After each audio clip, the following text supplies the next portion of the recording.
Hello, everyone, and happy Thursday. Welcome, and thank you for joining us today. Welcome to this month's webinar, Stewardship in 2021, Preventing Donor Fatigue.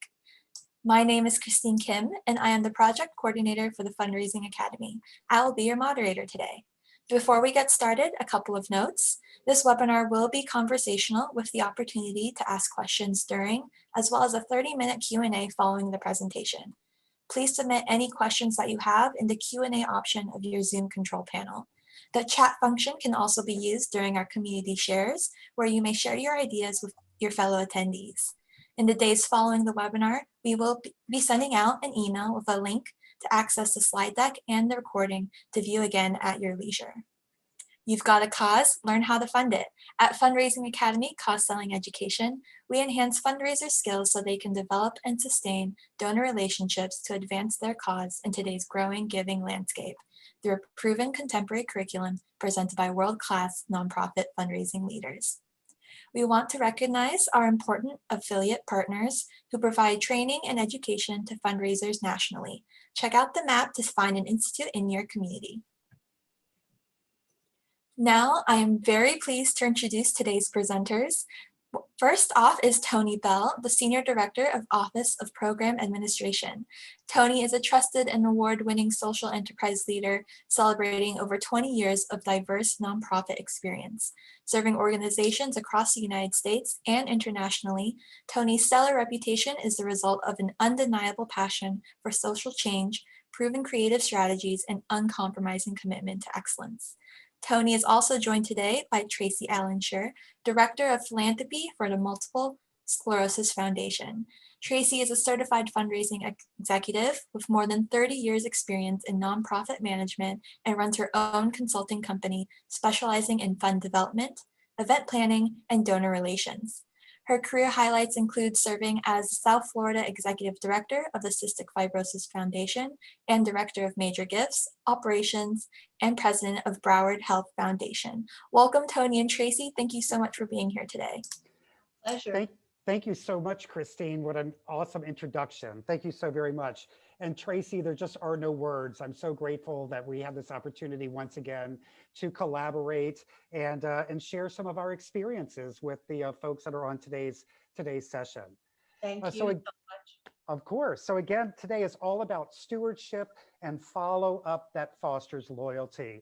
But first, before I jump into the curriculum, I would be remiss if I didn't just take a moment to say thank you to all of the fundraisers out there joining us today for just your tenacity, your commitment to your cause during what has definitely been just very challenging time period for all of us. And we're all experiencing this in very different ways. But I just wanted to start off the session with a moment of gratitude, just to say thank you, really, for all of the great work that you're doing. And again, for your tenacity and your commitment to your cause. So kudos and bravo, and thank you so much. So Tracy, with stewardship, within the Fundraising Academy Cause Selling Education, stewardship is one of the 8 steps of our cause selling cycle. It is the last, but definitely not the least, in terms of importance as we look at stewardship for our individual donors and recruiting individual donors. So at the Fundraising Academy, this lifesaver image that we're looking at is really the foundation for all of our curriculum. Starting with phase 1, then phase 2, phase 3. So prospecting, pre-approach, approach, need discovery, really all of the elements that are important to recruiting and qualifying and retaining the right donors for your organization. So again, it might be last on our, in our cycle, but it's certainly one of the most important steps in donor recruitment and retention. I mean, one of the statistics that I wanted to share is that the renewal rate of donors who give a second time after the first gift is only 50%. So imagine, we talk a lot about the fact that we are businesses, we're nonprofit, but we're still corporations. So imagine if you were a retailer or a restaurant and only 50% of your customers ever come back. I mean, that just creates a really challenging business model, whether you're for-profit or nonprofit. So I just thought that that was an interesting statistic to share. particularly as we talk about stewardship, because of course the goal would be to retain as many of those first-time donors as possible. So some of the objectives for today's session is we're going to talk about and learn how to recognize donor fatigue and explore ways to overcome it. We'll talk about the 3 keys to donor retention, and we'll learn tactics for retaining donors and winning back lapsed donors. I always say that I hope at least one of 2 things happens when you participate in one of our professional development sessions. One is that you have some incredible aha moment and you're like, oh my gosh, I can't believe what I just learned. And I can't wait for this webinar to be over so I can start implementing that right away. So my hope is that you potentially have that kind of experience. But if not, there's nothing wrong with investing time in professional development and walking away from a session just kind of thinking, wow, I am doing all the right things. I'm on top of my game. And just kind of the reinforcement, again, the positive affirmation that you are on track and just really performing top notch, not only for yourself, but for your organization. So again, I hope at least one of those 2 things happens for you today as you invest the time with us in your professional development. So let's start with the keys to donor retention. So number 1 is to think like a donor. Number 2 is to say thank you like you mean it. And number 3, treat everyone like a major donor. So those are our 3 keys, and we're going to take a little time now to talk about each of those 3 keys. And so Tracy, when we say things like think like a donor, what does that mean to you? I think you need to hone in on the relationship that you have with the donor and find out what propelled them to give to your organization and tap into that passion. Donors give for different reasons. I think the least of which is a tax deduction. Most people donate because they feel compelled to support something that they believe in, that they have a passion for, and that they think what they will impact. So if you are able to give them the reinforcement that they are making an impact and that they are valued and appreciated, not just when they make the gift, but all the time, I think that you will do exactly what this webinar is structured to do, is to retain and celebrate your donors all the time and grow them to become more important to your organization over time. Yes, exactly. And I know as we've had these conversations in the past around this particular topic of thinking like a donor, the one easy way to think like a donor is to become a donor, right? And at any level, we all certainly know that every dollar counts, right? So whether you're making contributions, to your own organization, which is fantastic, don't want to discourage that. But more importantly, making donations to other organizations, right? So you have that experience of what it feels like to be a donor and to really see how other organizations may excel or not excel when it comes to really recognizing and retaining their donors. So again, one way to think like a donor is to be a donor. So number 2, say thank you like you mean it. So Tracy, what do we mean by that? What is thank you like you mean it? Well, I'm, as everyone, especially Tony, the queen of the handwritten note. I think it's a lost art. I don't think people do that anymore. Everything is email, everything is texting. No one takes the time to do that. And I think that is a lost art in the world of fundraising that needs to be resurrected. I send a handwritten note, definitely when I meet a donor. Of course, in these current times, we're not doing face-to-face meetings. We're doing telephone meetings or Zoom meetings. So, but even if you have any kind of interaction, whether it be in person or on the phone, I send a handwritten note. Thank you so much for meeting with me today. I appreciate your taking the time to reiterate what we talked about and to encourage them to move to the next step in the relationship, which will obviously be an ask. You don't ask for money the first time. Well, I might, but you don't.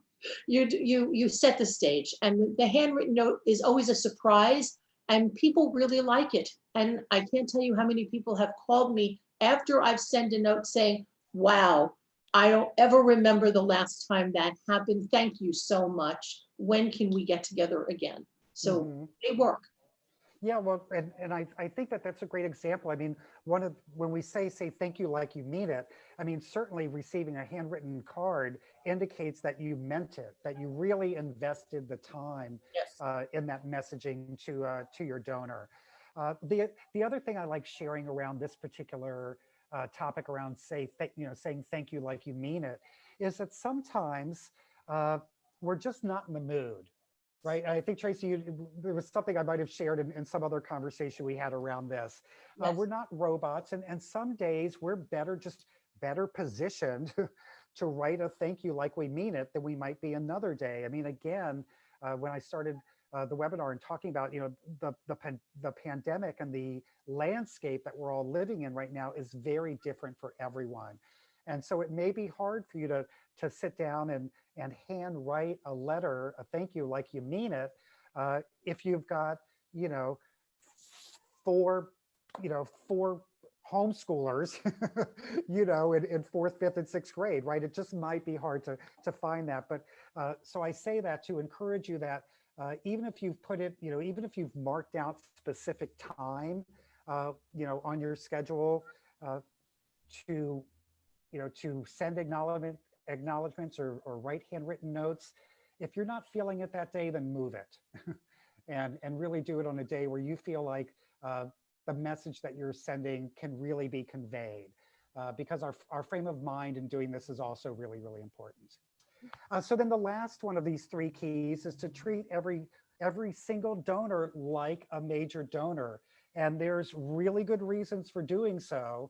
And Tracy, I think you have a couple of good examples I for do. why we should treat everyone like a major donor. I do. For everyone that is in the nonprofit world, we know that major donors usually come from smaller gifts that are stewarded well. And I remember when Tony and I worked together at the Cystic Fibrosis Foundation, we've worked together 20 years ago. There was a donor that was Cookies by Design. It was a franchisee. And she always helped us by donating cookies whenever we got a substantive gift. And she donated for years and years and years to the Cystic Fibrosis Foundation until one day she sent a huge check, like a six-figure check, to the organization because she was always appreciated, even though her gifts were recurring but very small. We thanked her like she gave us $1 million every time she sent somebody cookies. So we took care of her and she left us in her estate and made a substantive gift during her lifetime. And it was all about the stewardship of something that we never would have envisioned that in a million years. And it really was a wonderful gift. I think it's really important that we talk about that, because sometimes in our organizations, and especially with larger organizations, we can get caught up in systems and creating processes even for thank yous, right? And some organizations that I've had the pleasure of being associated with, there was even the mentality that, well, if they give, $100 or less, we don't send them a thank you. They'll get their tax letter right at the end of the year. But if it's $100 or less, we're not going to send them a thank you, or $50 or less. So I think that that's a great example, Tracy, of how we have to be conscious of systems that we put in place and what we might consider part of our standard operating procedures for our organization, and making sure that it doesn't leave anyone left out, or someone doesn't get left behind in terms of what their potential may be Definitely. for the organization. I think all organizations always send standardized letters, thank you or receipt letters. Those have nothing to do with another handwritten note from a senior executive, director of major gifts, the development director, or whoever has got the beginning of a relationship with a donor if they've made a gift. Those little extra notes throughout the year, or birthday cards, anniversary reminders, recognizing a child that was graduating or got married, just a touch point. Anytime that you can use a note as a touch point, do it. It doesn't cost you anything more than a stamp and 5 minutes of your time. And I think it's very well worth that time. Absolutely. Thank you, Tracy. Those were all great examples of these three keys. So moving forward, now we're going to talk about the 4 Ps. We talked about the 3 keys. Now we're going to talk about the 4 Ps of follow-up. And so those 4 Ps would be prompt, personalized, passionate, and positive. So now we're going to take a look at each one of these individually. Before I jump into that, Christine, I know you're doing a great job monitoring the chat. Is there anything in there? Any questions that we should address right now that are timely? No questions yet, but again, just a reminder to all the attendees, if you do have questions, please feel free to put in the question and answer. Because I forgot to say at the beginning of the session that my only house rule is that you interrupt us constantly. I mean, we want to make sure that we're addressing any questions that anyone might have. So let's jump into this then. Our first P being prompt. So send the message as soon as you receive the gift, preferably within 48 hours. Now, before Tracy says anything about that, I put 48 hours because, again, in this new landscape, I'm giving us as much grace and space that we might need, right? Again, managing things on a daily basis that we historically didn't have to manage or even think about. But Tracy, tell us about your time frame when you think of prompt and sending your message of gratitude. My term of prompt is immediate. When I would go out to lunch with a potential donor, when I got back to my office, the first thing I did was write the note, because I had already made sure I got their card. And most people's business cards don't have an address. So you want to make sure that you've gotten that information on that initial meeting so that you can write that thank you note. And it doesn't, sit on your desk for 3 days waiting till you find out where to send it. So that's very important. And you can tell them, please, may I have your home or your business address so that I may send you a note. They can look forward to that, and there's nothing wrong with that. But it's right as soon as I get back to the office, those notes go out. And I'm writing notes almost every day. Yeah. Oh, for sure. I've seen you many times writing your handwritten notes. Yeah. And I think that the thing I would add to that too, Tracy, is that if we're going to ask them for their address or whatever, to say, I want to send you a follow-up, then please send the follow-up, right? Because like you said something really important, Tracy, that, you've set the expectation. They're now going to look for that thank you letter or whatever it is that you were going to send. Yes. Once you ask them for their address. So if we ask for it, let's just make sure we use it. Right. So thank you for that. Looking at our next P is for personalized. So ensure that you're writing directly to donors, including their first name, and reference their specific gift, including the amount. Again, whatever you can do to personalize the communication. And again, Tracy, I know you have some good thoughts around, including their name and what to do and what not to do when it comes to using a donor's name. Yes, I can't tell you how annoying I think it is when people send me a note and they spell my name with a Y. And it's everywhere with an I, on my card, on my email, everywhere. And it just shows you're not paying attention, and it's not good. No one wants to be called Terry if their name is Tracy, and everyone doesn't want their name spelled incorrectly. It's no attention to detail. And fundraising is all about the details and how you make a donor feel important by making sure you spell their name right. Mm-hmm, mm-hmm. And I think that's true too, as we look at this other point here around the specific gift. I mean, recognizing and referencing the specific gift amount, it personalizes it, right? You're not just saying thank you for your gift, but it also, to what you're saying, Tracy, around attention to detail, it shows, again, your attention to detail and that you really see them. They're not a transaction on a spreadsheet, but you really see them and what their contribution is or has been to the organization. Yes. And again, when we talk about personalized, there are so many other things that we could dive into and probably spend another whole half hour just around talking about how we can personalize some of our communication. But that, which made me think of something that I wanted to share also with everyone today, is that this is the first webinar of our 2021 series, of course, and how this may differ from some of our previous webinars is that we've added an extended 30 minutes to these sessions so that after the facilitation of our actual curriculum, we can have a really great conversation with whoever wants to hang out for another 30 minutes and really dive deeper into some of these strategies. And again, have deeper conversations that we might not get to have in the setting of our curriculum delivery. So just wanted to point that out as well for anyone that wants to hang out with Tracy and I after we're done. But talking more about, personalized or personalization, here's an opportunity for us to get some feedback from the folks attending today. So we'd like to ask you to participate in chat, and then Christine will share some of the chat responses. But we'd like you for a moment to think of a major or recurring donor. And what could you include in a communication to that donor that would personalize the message? Now, that's a pretty wide field to play in. So it'll be really fun to see what some of the responses are. So again, in chat, share with us, what could you include in a communication to that donor that would personalize the message? And we'll give folks a few minutes to respond. And then Tracy, you and I can jump in with some recommendations and some things that we've done through the course of our career that have really resonated with donors and the recipients of that communication. Thank you. I see some folks are commenting, so thank you for participating.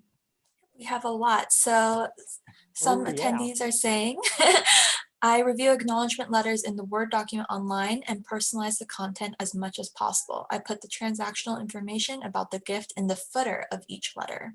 Ah, Some things that they include in the letters include a loved one's name, an impact story. yes.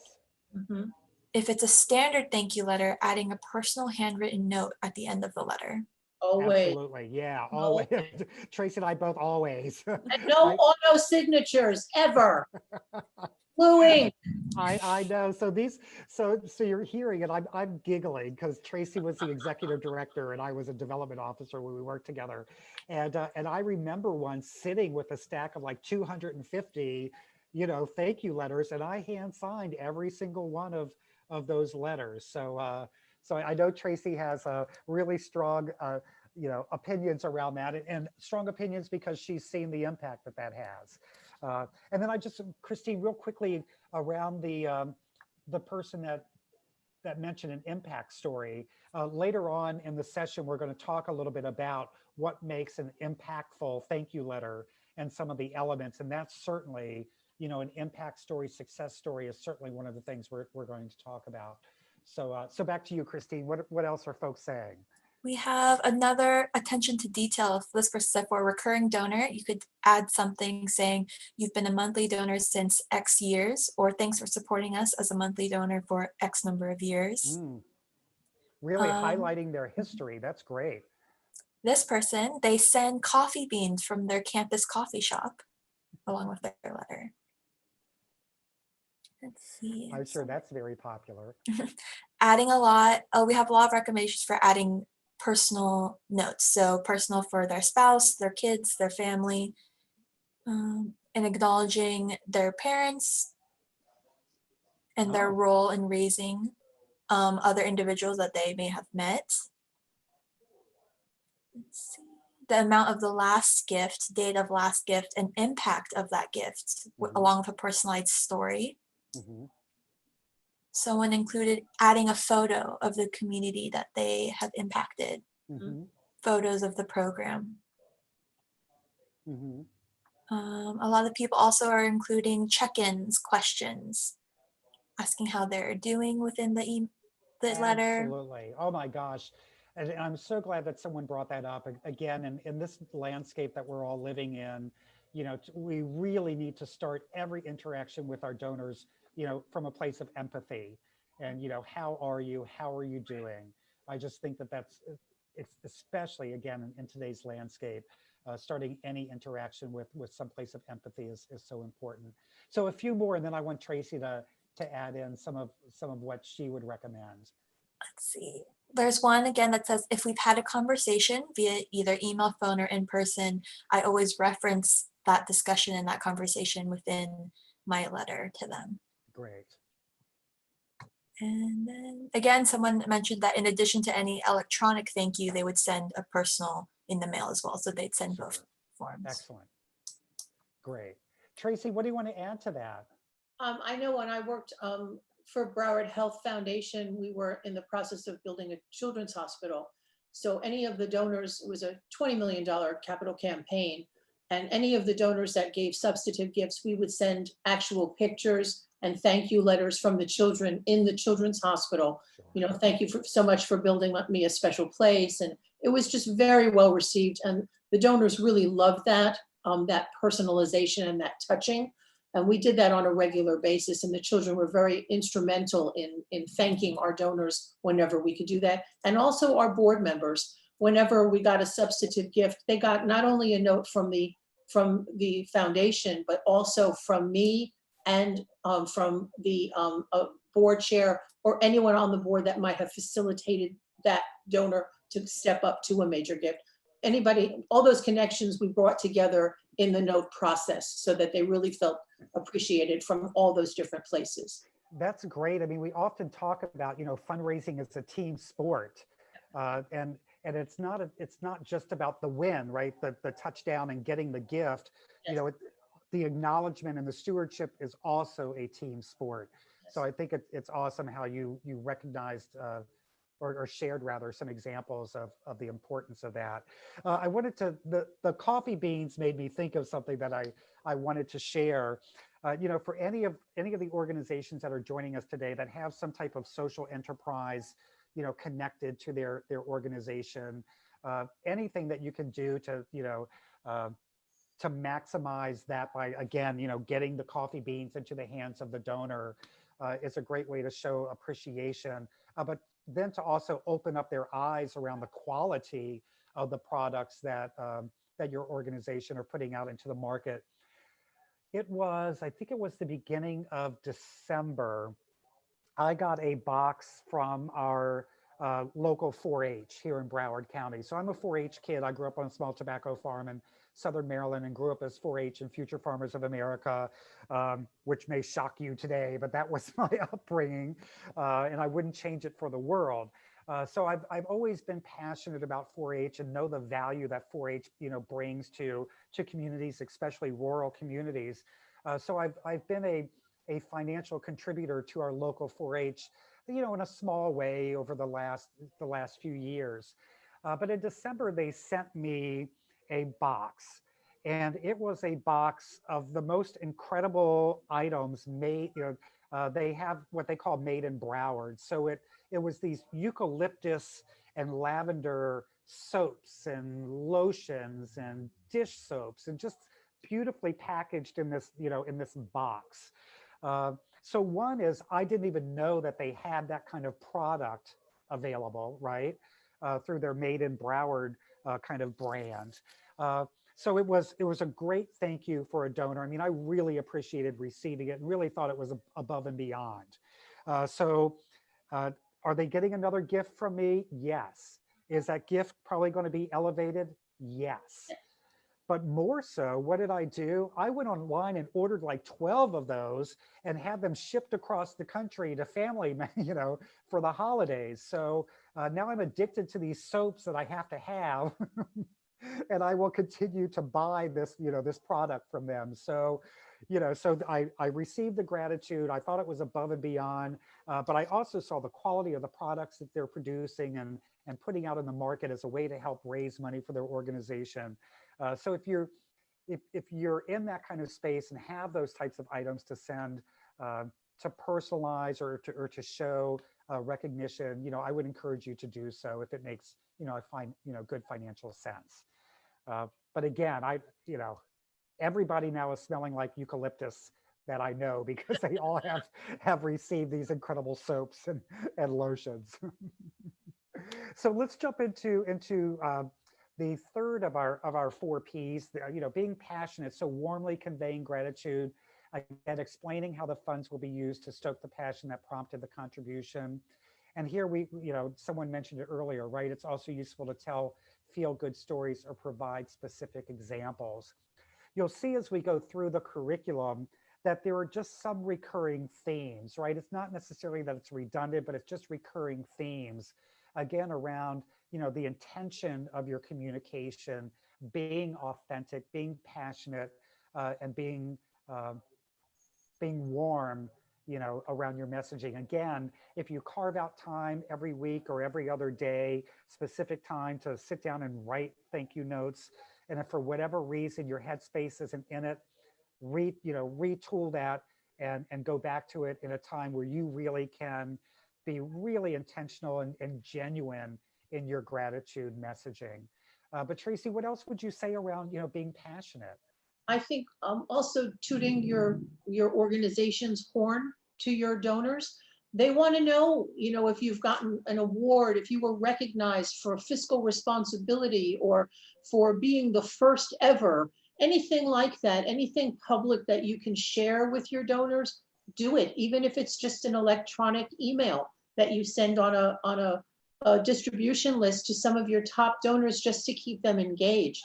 And I do see a question from Anthony on here about, his question is, he's concerned about being insincere when you contemplate sending a donor an anniversary or a birthday card. I don't think there's anything wrong with that at all. Where I worked in my last job, we had a calendar of every donor birthdays. I had personalized cards created from the foundation with all of the staff people's name on it. And if Tony's birthday was last month, he would have gotten a note thinking of you, wishing you the happiest of birthdays from your friends at.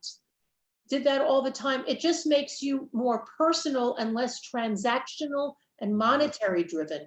When you remember something personal about a donor, you would obviously have to find out that information in order to send the card. So it shows you're interested in them as a person and that you're thoughtful. I don't think there's anything insincere at all about that. I just think it engages you and makes you closer. You said something really important, Tracy, and that's one of the things that I love about being part of the Fundraising Academy and this particular curriculum, because it's very specific to relationships. And again, making sure that we look at our fundraising activities as building relationships and not as transactions. So it's really, it's just really important that we look at it through, through that lens. Yes. Great. Anything else you want to add to that? No, I think we covered it. I mean, I think people will feel your passion, and I call it a Meg Ryan moment. When I meet someone and when I'm passionate, which I am about what I do, or else I wouldn't be doing it for 30 years. I want that Meg Ryan moment where they say, I'll have what she's having. And that's really what you want to convey in every encounter that you have with every donor and every person that you meet, because you never know how that's going to, it's all about how they feel when they're with you. And that's what propels them to make a gift.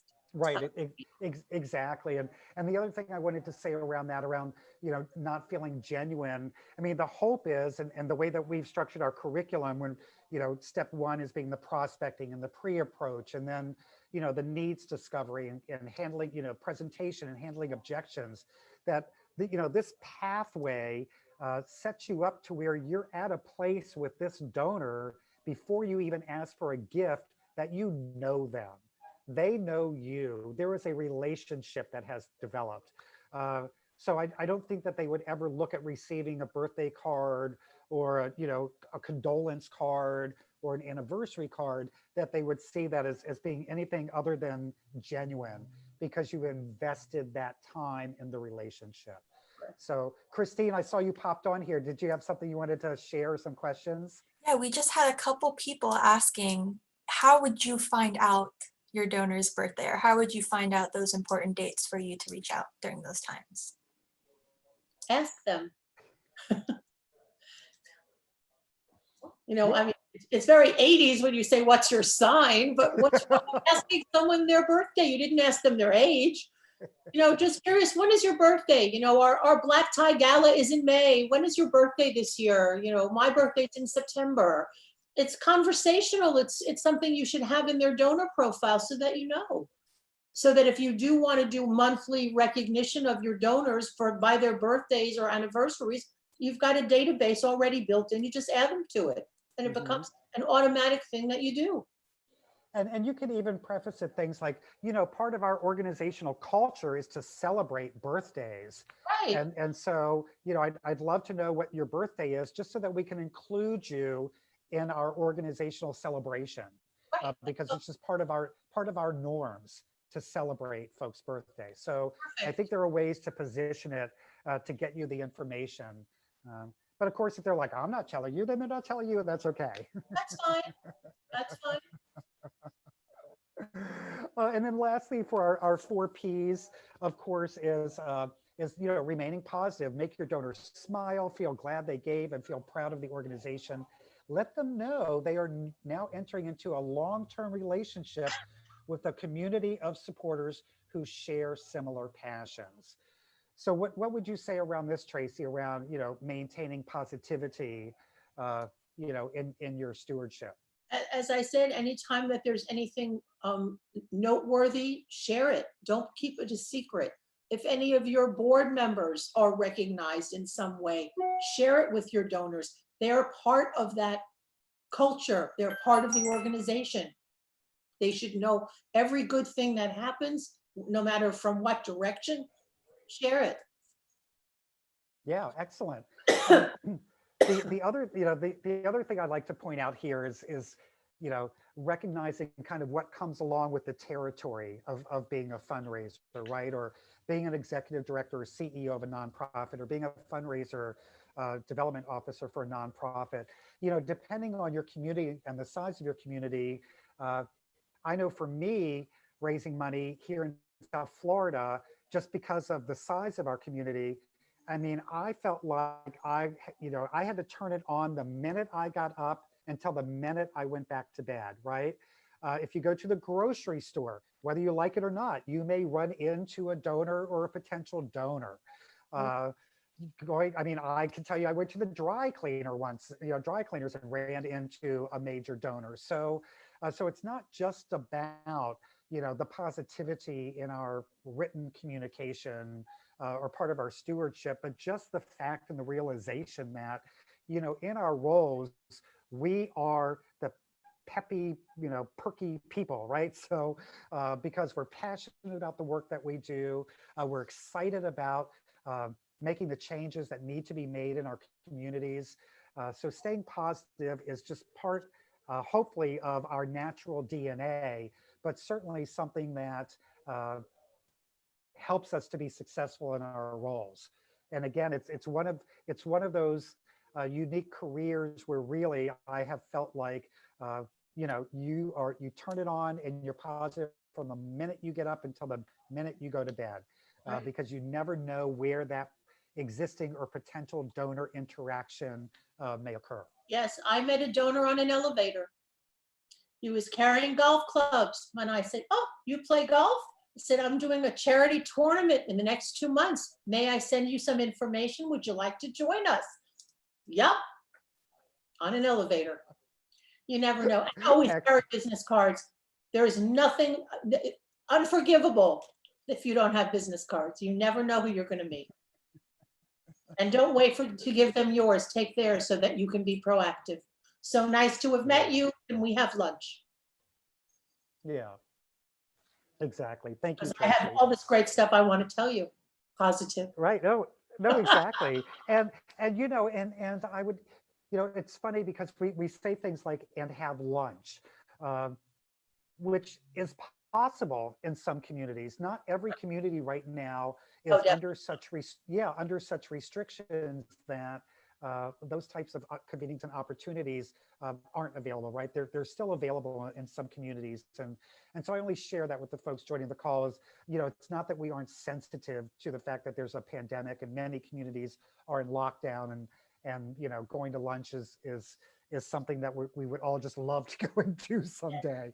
But in some communities, that's still possible. So, we want to mention that and recognize that as well.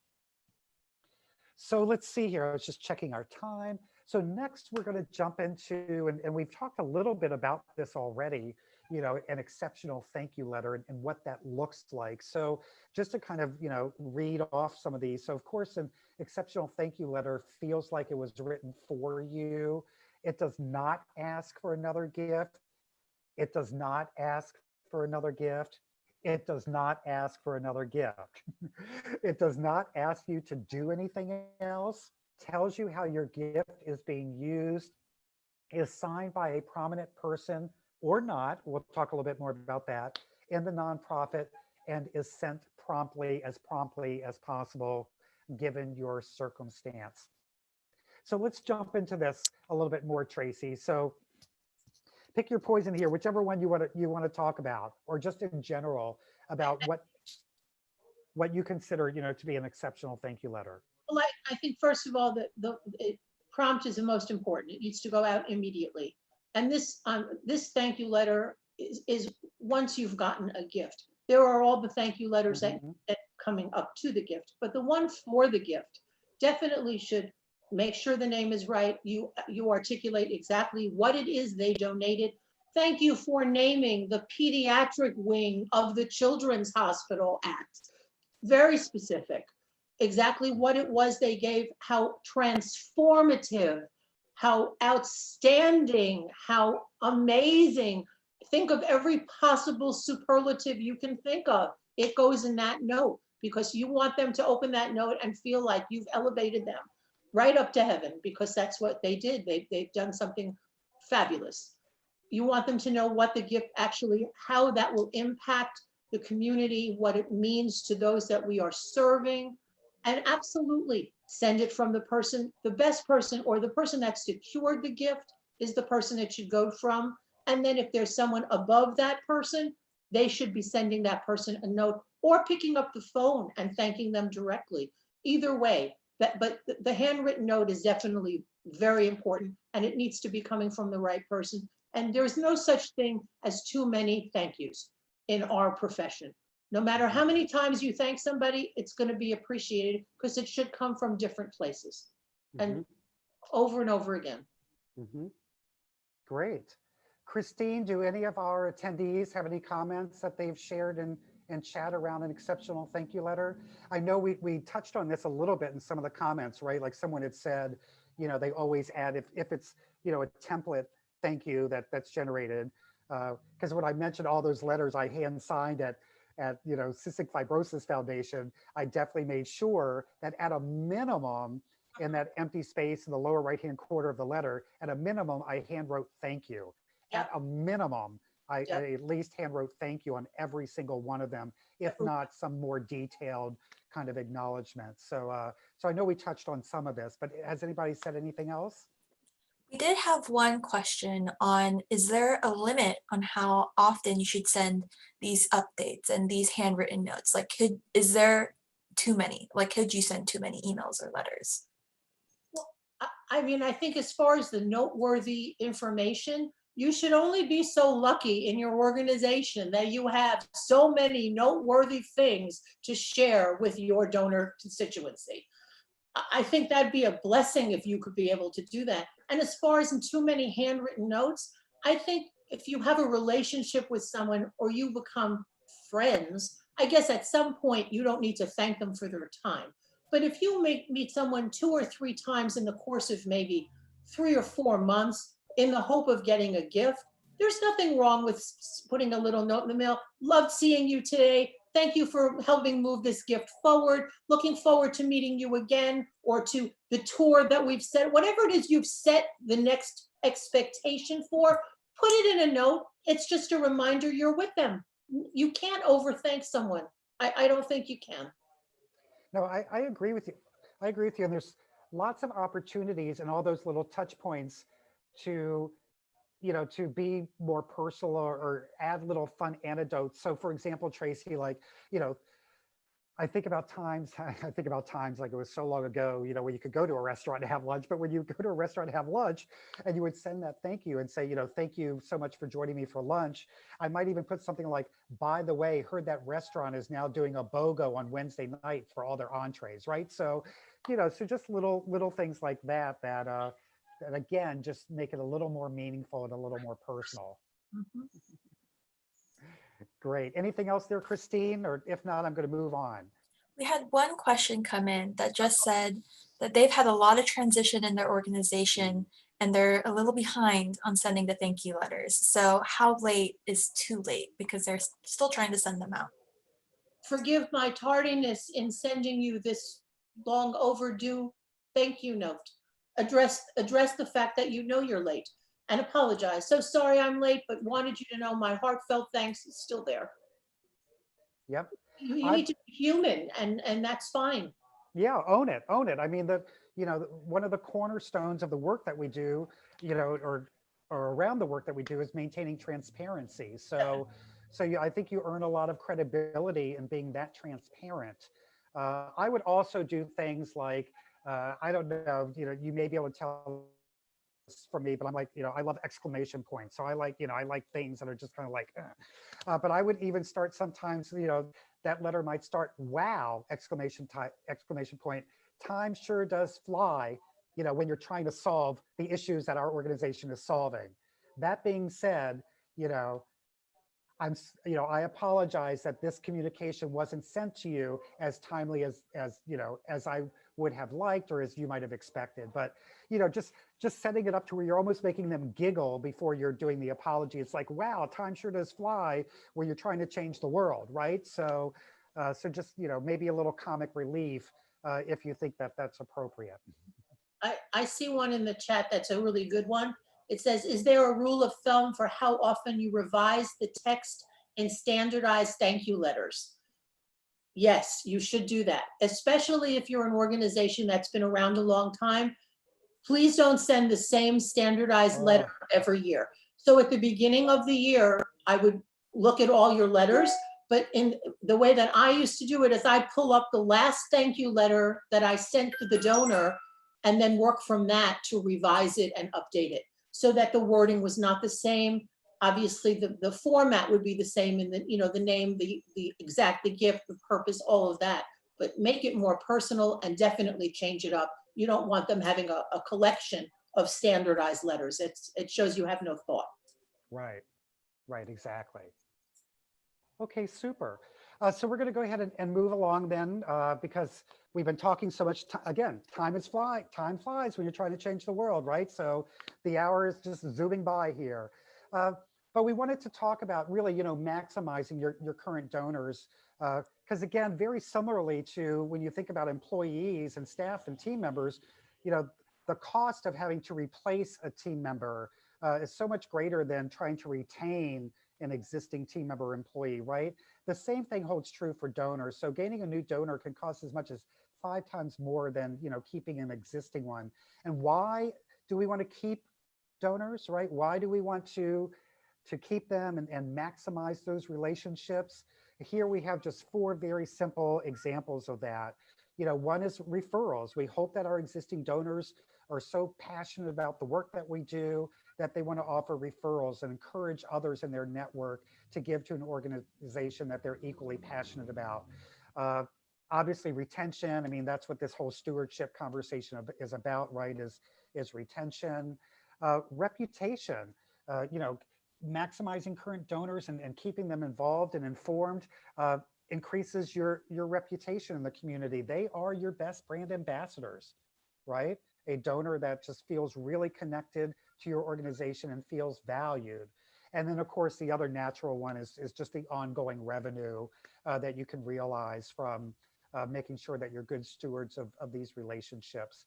So again, just some pretty basic and simple examples of ways to maximize your current donors and why stewardship and retention is so important for the health of your organization.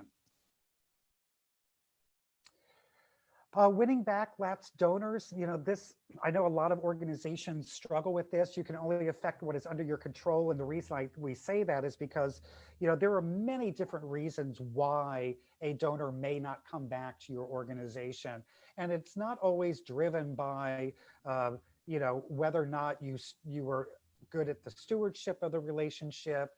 It doesn't necessarily mean that they've lost interest or lost passion for your mission. Again, there are all kinds of things that can happen that create a lapsed donor or create a reason for donors not to give again. But as we talk about winning back lapsed donors, just a few things here to keep in mind is to concentrate your efforts, really target. So as you're data mining your lapsed donors, categorize those donors into like your A list, your B list, and your C list, so that the A's obviously are the ones that you feel like for whatever however you define that categorization, that you've recognized them as being the folks that are more likely to jump back on board and to give a gift. One way of doing that is, reminding them of their why, and and reaching out to folks, the unemotionally subscribed, or those folks that that they're receiving your messaging, that they see you, but for whatever reason they're just not getting back engaged. And so how do we let them know that we truly miss them, and we want them back in? So Tracy, what are some of your thoughts and strategies around winning back a lapsed donor? Well, I think in a perfect world, we're always in touch with our donors. And not all the time does that happen. And sometimes it's our fault, sometimes it's the donor's fault. But I think whatever method of communication, and you should have established their best method of communication, is to make sure that that's how you are trying to reconnect with them. So if someone is not computer literate, don't try to send them emails. Obviously, that's not working. Pick up the telephone. I mean, there's nothing wrong with picking up the telephone and saying very genuinely, I haven't spoken to you in a while. I'm checking in.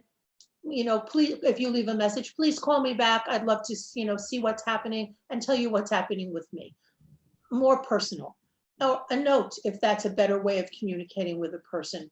Send them something, anything that whatever you think is their best way to try to re-engage them. And then understand that there are some people that just are not going to stay with you. But I always like to find out the why from them.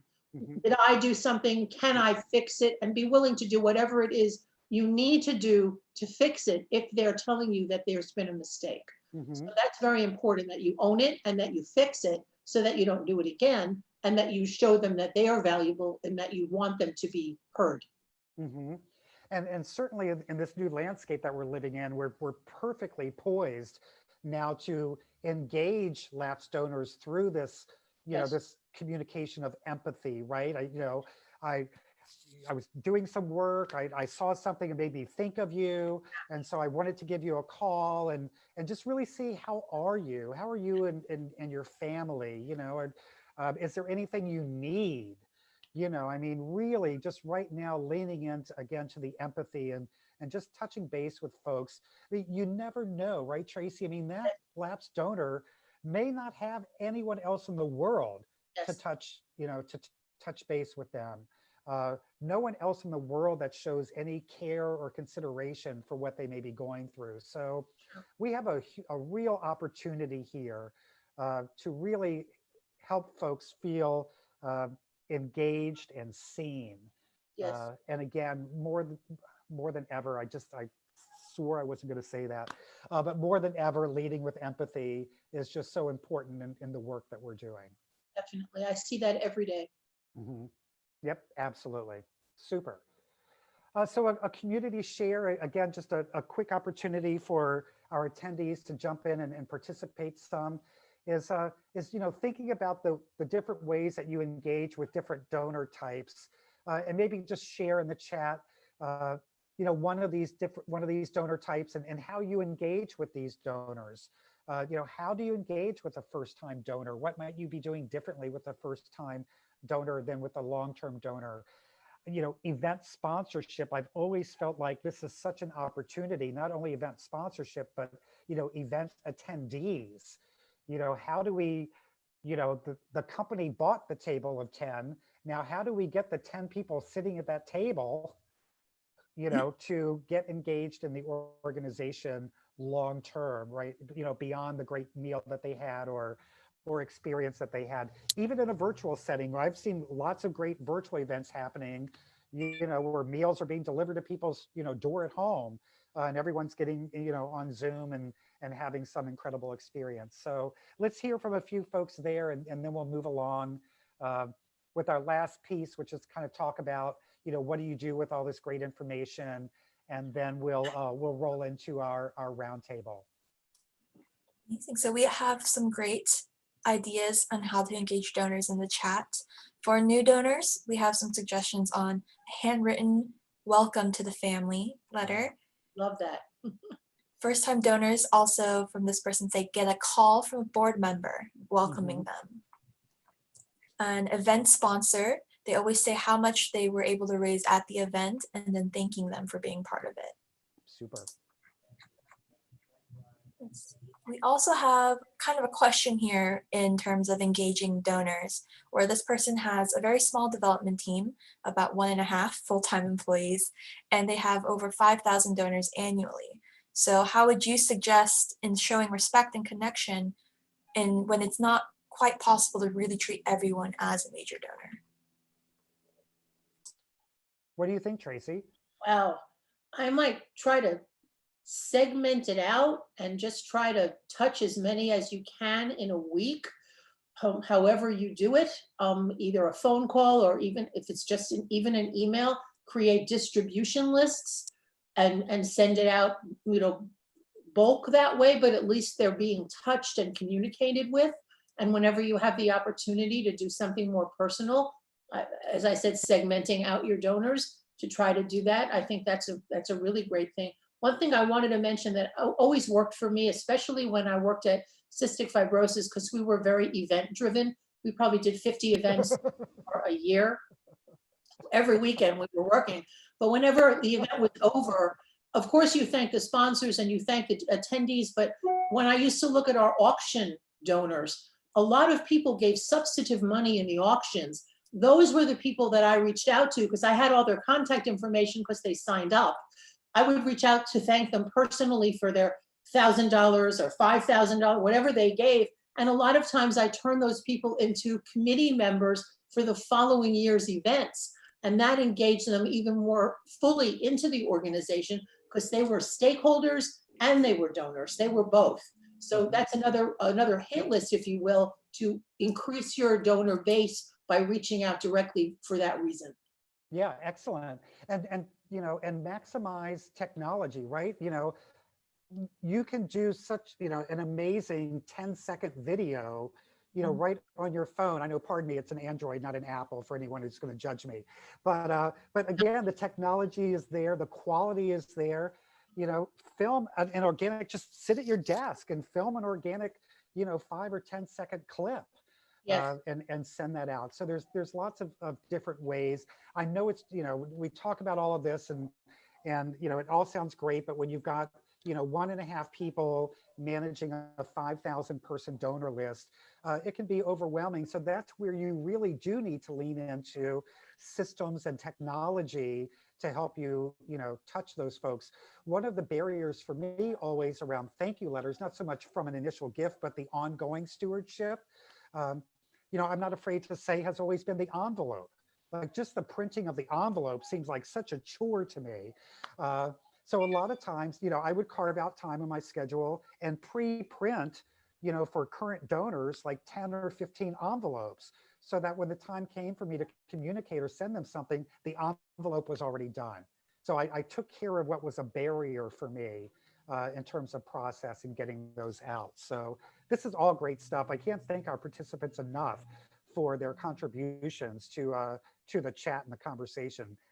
I think I got goosebumps. This is like really exciting.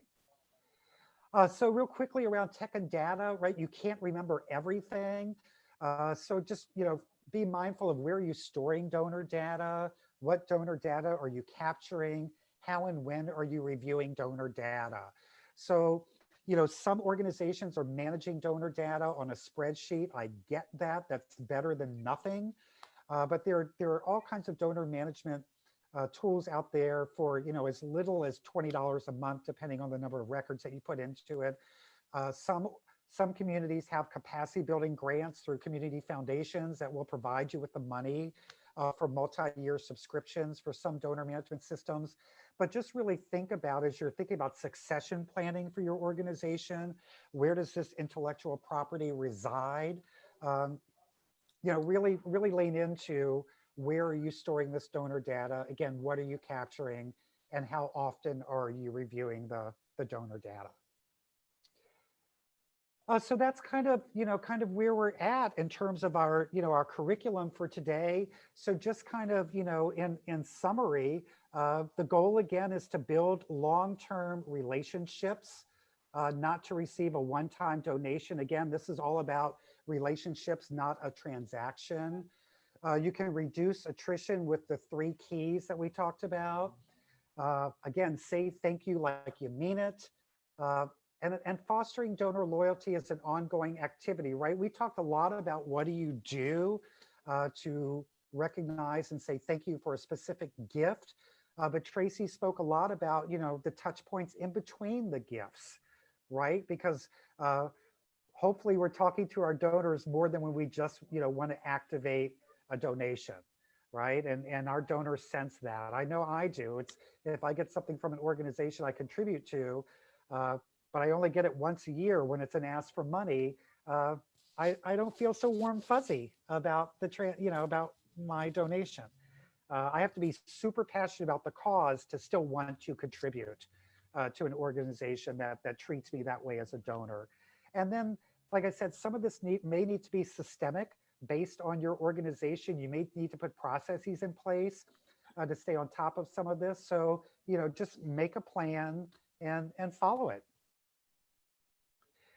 So with that being said, I think, Christine, I think what I'd like to do is let's wrap up some of these other slides just to kind of, make folks aware of some other things coming up. And then I'll jump back to this Q&A slide, for our roundtable. But for anyone, and you'll get a copy of the workshop, the webinar later on, but here's Tracy's contact information. You'll have that. Tracy welcomes any follow-up phone calls or emails around this topic. Again, we're both so passionate about this work. We want everyone to succeed. We want all of the organizations to have all of the money that you need to fulfill your mission and your commitment to your community. So please feel free to reach out to Tracy. Christine, what do you want to share around our webinar series?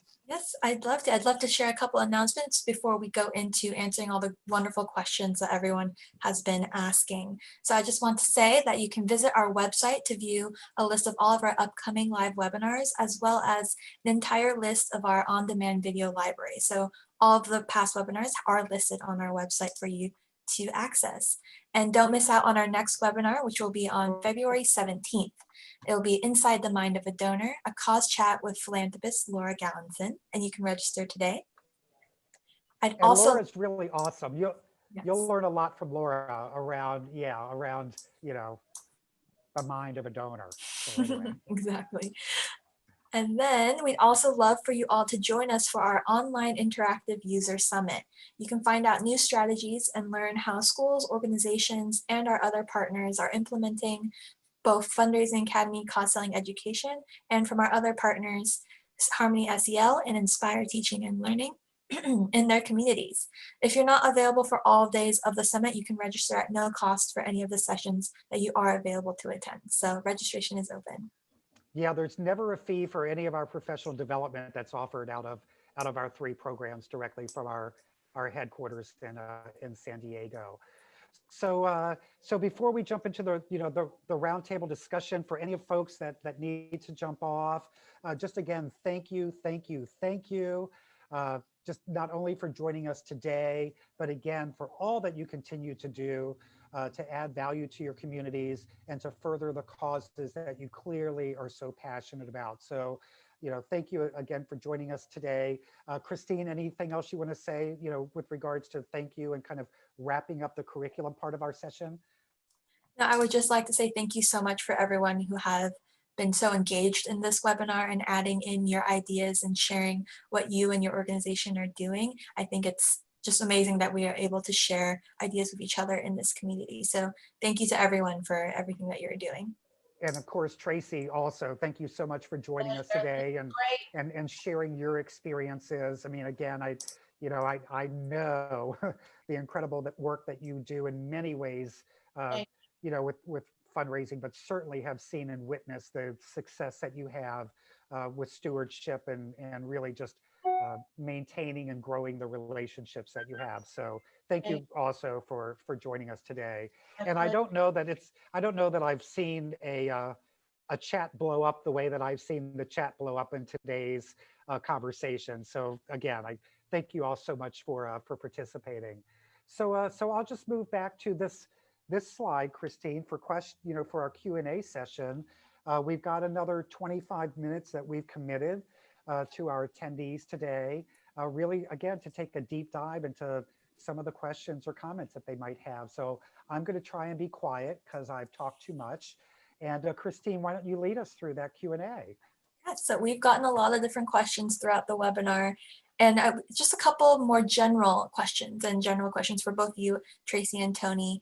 On this person asked, how do you navigate the stigma and the assumption that since you're a fundraiser, you're only really trying to get to know the donor just for them to donate and not just actually building that genuine relationship with them? Okay, so I'll start that one, Tracy, if you don't mind, because it's a two-way street, right? I mean, the relationship building that you're doing, and again, as I reflect on our cause selling cycle, right? The prospecting, the pre-approach, the needs discovery, right? So in that needs discovery, which we often call the heart of our cause selling process, is you're really getting to know the donor and really getting to know if the donor is right for your organization. Right? There are going to be donors that you're going to come across through this process that you may find out that their ethics aren't aligned with your organizational ethics. So again, I just think going through this process and genuinely getting to know them, I think it takes away some of that anxiety that you might feel that they feel like you're not being genuine. And if you start sensing that folks feel like you aren't genuine in your approach, then I would kind of hold up the mirror and look at how am I presenting myself? How am I presenting my organization? And I'm the first to say I hate it, but maybe you need to tap into a mentor and do some role playing.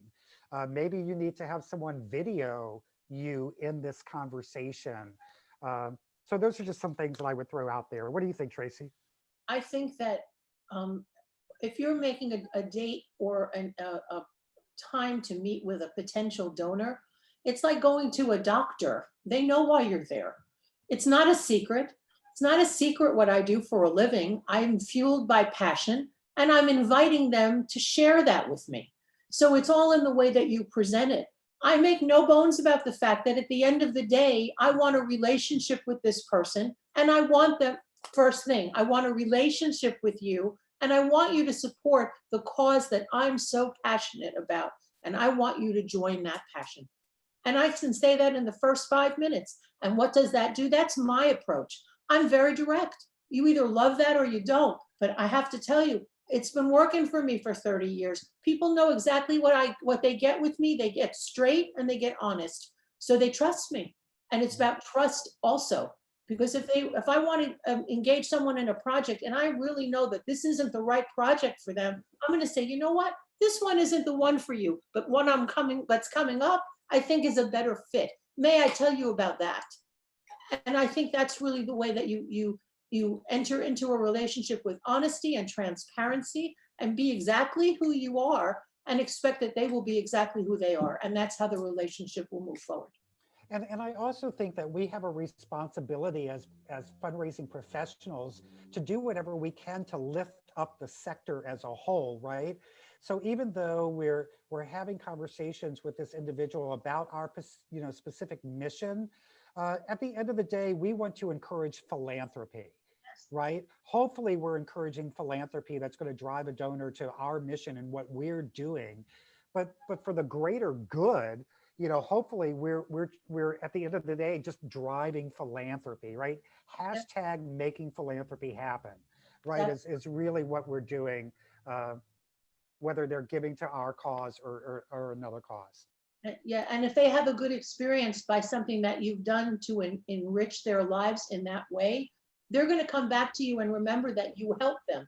I mean, there are many organizations that call me for support or for help. And if they're looking for a volunteer opportunity, and I don't have a volunteer base where I'm currently working, right, but I know cystic fibrosis lives and dies by volunteers, I'm going to call up my friend Allie in South Florida and say, here's a volunteer. I think you need to reach out to this person.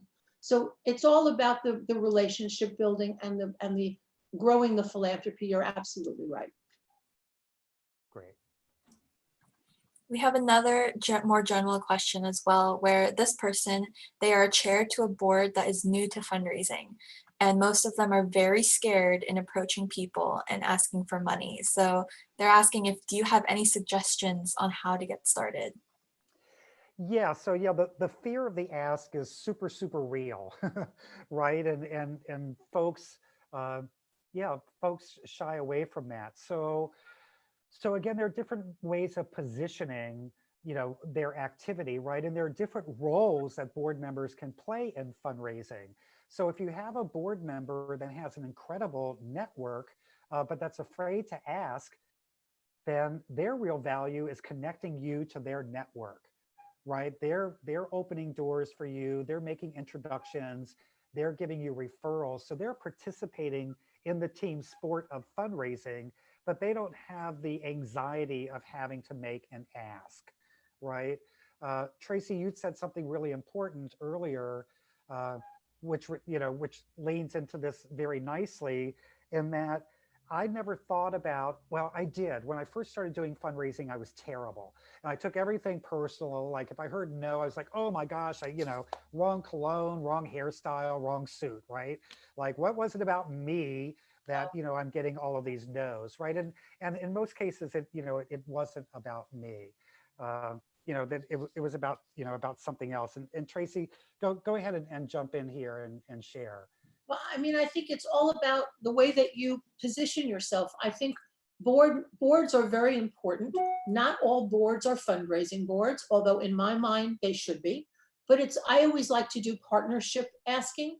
If I would go to a potential donor, perhaps a donor knows one of the board members, I would invite that board member to join us in that meeting or on that Zoom call, because I think that makes it more personal for the donor because they have someone else that they feel connected to.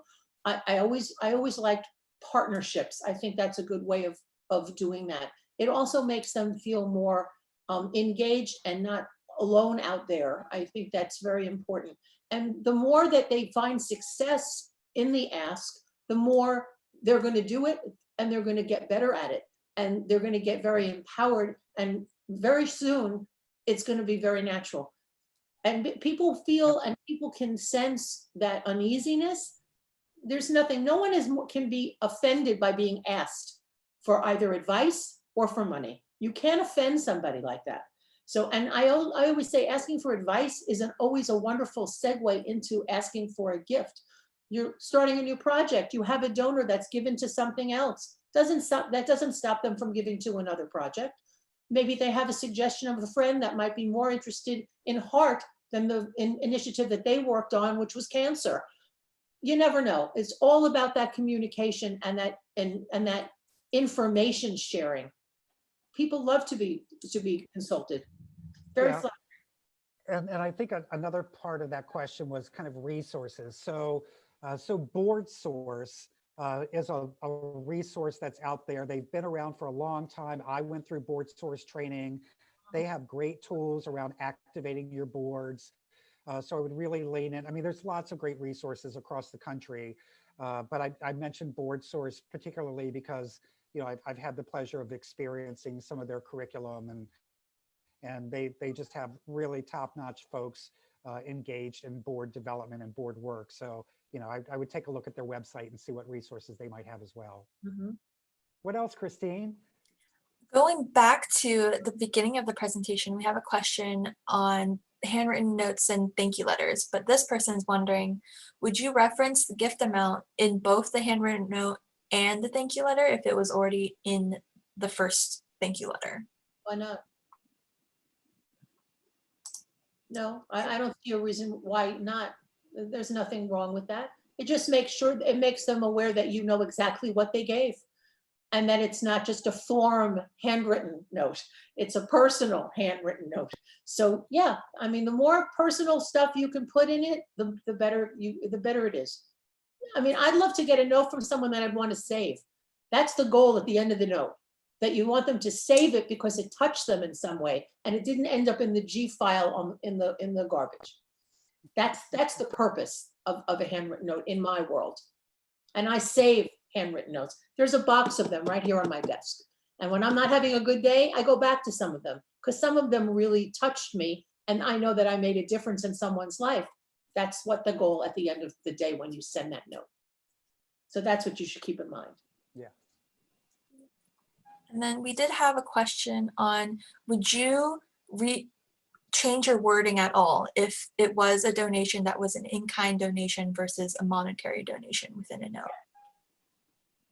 Yes, it needs to be, you need to be specific.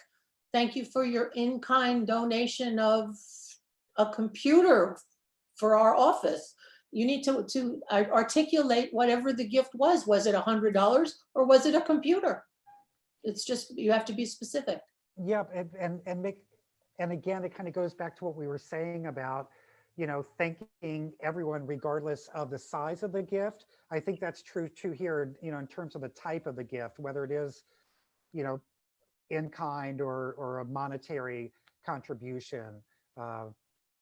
You know, you still want to give them the same level of gratitude as if they had given you $1 million check. Because they could turn around at some point and do that. It's all the way that you've stewarded them. So don't think in kind is any less important in your organization than a cash gift. Absolutely.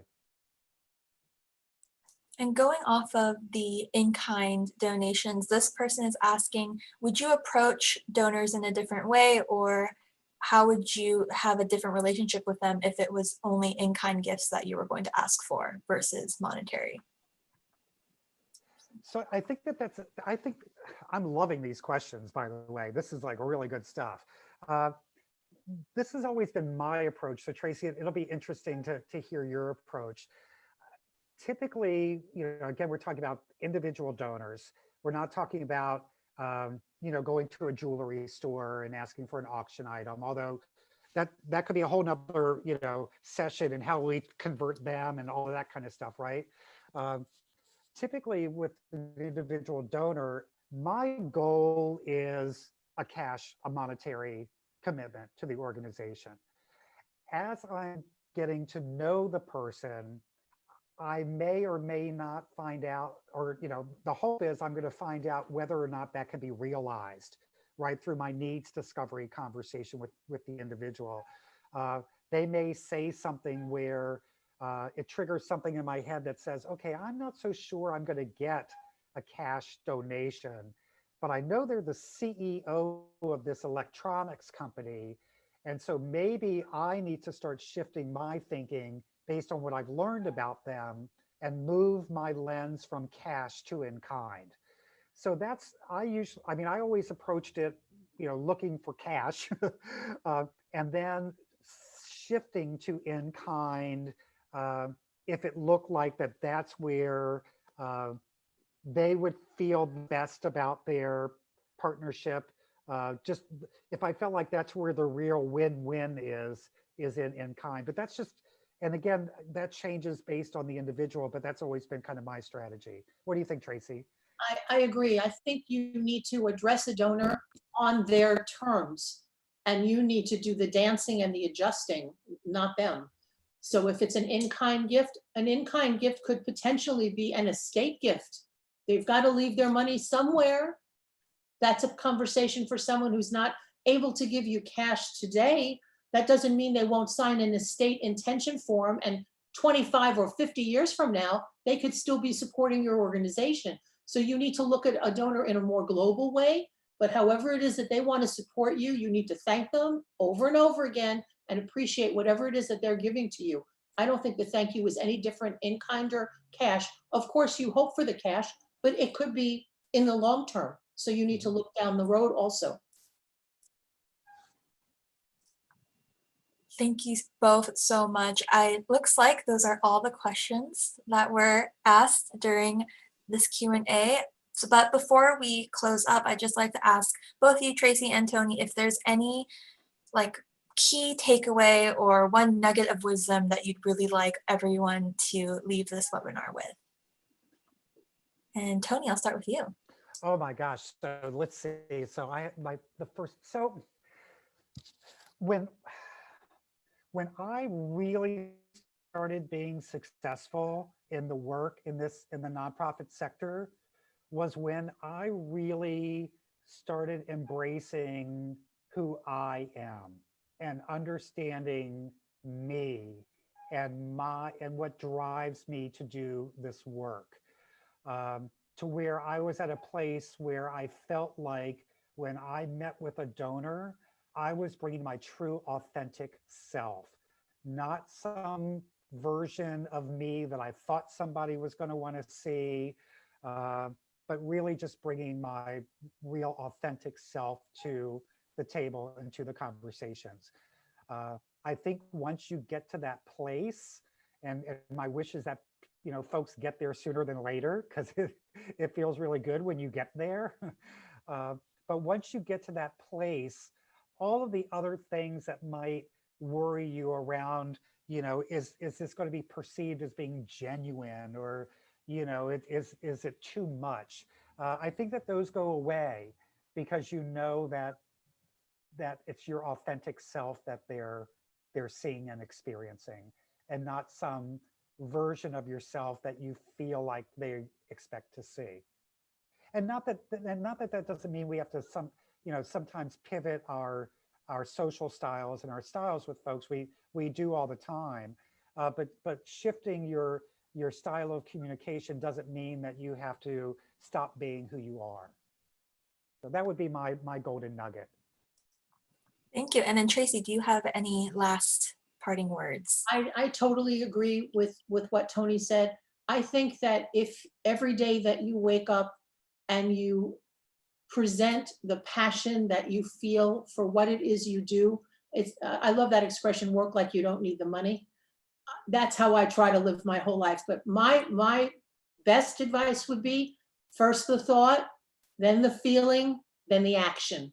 And if you live your life every day that way, you will be successful. So if you think of something really wonderful and it makes you want to do something, do it. And then you'll be a really successful fundraiser and successful in life. Well, thank you so much. I just want to say I'd like to thank both you, Tony and Tracy, for really taking the time today to share your experiences and offering such great advice on both relationships with donors and donor stewardship as well. And I also want to thank our audience for your time and participation. To help us continue to improve our monthly webinar series, we'd love if you take the time to complete our survey that will pop up at the end of this webinar.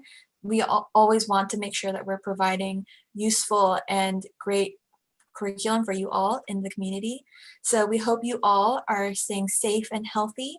Please enjoy the rest of your day, and thank you all so much for all that you do to better the communities in which we live, work, and play. Thank you. Thanks, Tony. Thank you, Tracy. Thank you, Christine.